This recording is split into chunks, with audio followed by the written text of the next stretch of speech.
And now at noon, no deal. Governor Scott Walker rejects the Kenosha casino plan. The governor just made that announcement within the last hour. And our Charles Benson has been following this story, one of the first to report it. He's live downtown with more on this decision. Charles?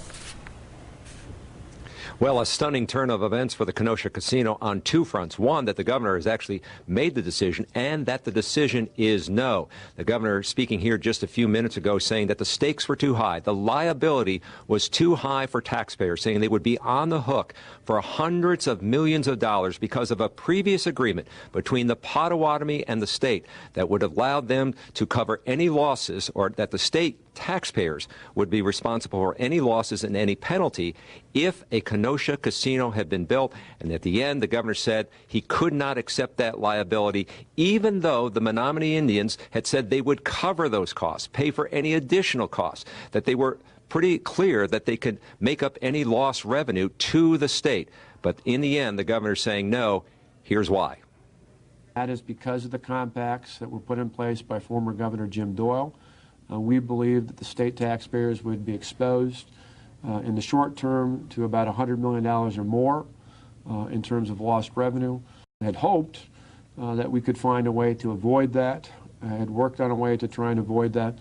But in the end, through nearly a year and a half's worth of negotiations with multiple parties involved in this decision, it is clear now that that's something the state's not going to be able to achieve, and therefore I cannot put the taxpayers of the state on the hook of losing about $100 million or more now, and potentially even more in the future.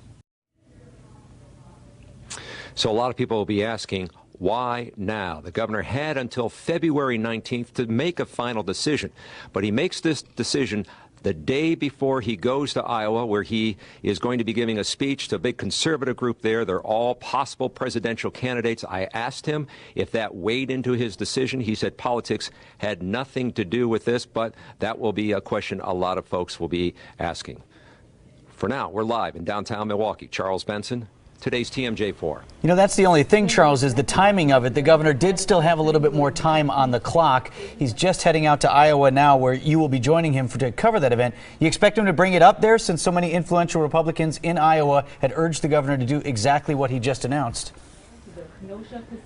He says he doesn't plan to bring it up when he gives his speech. He's going to talk about Wisconsin and what he sees as the success record here in Wisconsin. But it will clearly come up in the media and in questions from journalists as to the timing of this decision.